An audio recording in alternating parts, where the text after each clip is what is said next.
okurugerera hamushomesa wahikeje rwijogoro Crescent Musasizi aba bari hakwetebekanisiza kutunga senta echaretire batandika kwombeka ekereziyeji ahi yashikobwa hati nenda miliyoni ziri kuhigana nkaga okujumaririza obwa hati terze okushakara tsiriyo twapumere abafundo bariyo bakora enyigi n'amadrasa agutsiriyo turukuza kukinyisa ekereziyeji omukuhendera paskeji abakwatireho nenshaho kikomeza simira Staro mu gisamuhango munonga gukusima Honorable John Paul Ninkusima utweyitera Panado ahabo kutereza umuganda muhango guti wa siminti 10 no murebe Eklezia ahitwagisya eriyo nustungerera kandi turiyo ntombe ko munara no murayi gwahika kunizire nko mwebembezi nashoma nabo nyonko muntu nabateraho miliyoni 8 ko muri 8 ezo nagira ngo nyine kubateraho na siminti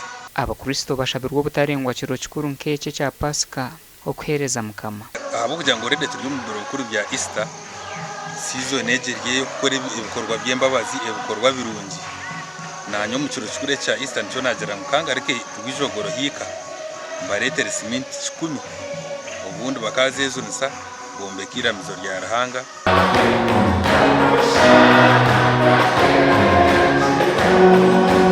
umugandi abana babashomesa bekanisa erizoba batongoza hwe huregenderire kutungura Cathedral ya St Peter's Rugarama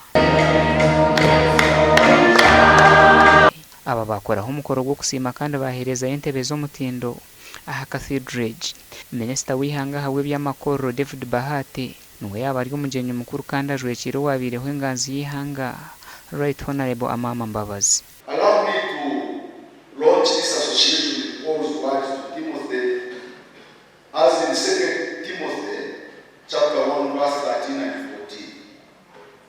Verse 13.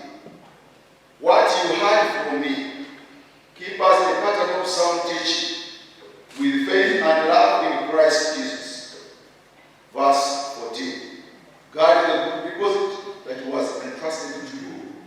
Guard it with the help of the Holy Spirit who lives in us. Bishop Gad Akanjuna nagira ngo abashomesa bekanisa nabakora mu muhango wo gushemerire kusimwa. Has encouraged a new generation of people to offer to serve God. We have noticed that lay ministry generally is flourishing. Everywhere you look, Christians are serving God faithfully. Minister Bahati yashaba Abakurisito kwatiraho government umuntebe kanise zigenderire kutungura embereho y'abantu bona. We really want to thank you for forming this association and we hope that you will be change agents in your areas that you are operating in. You will be moral signposts. Mube ichokureberaho echengesho.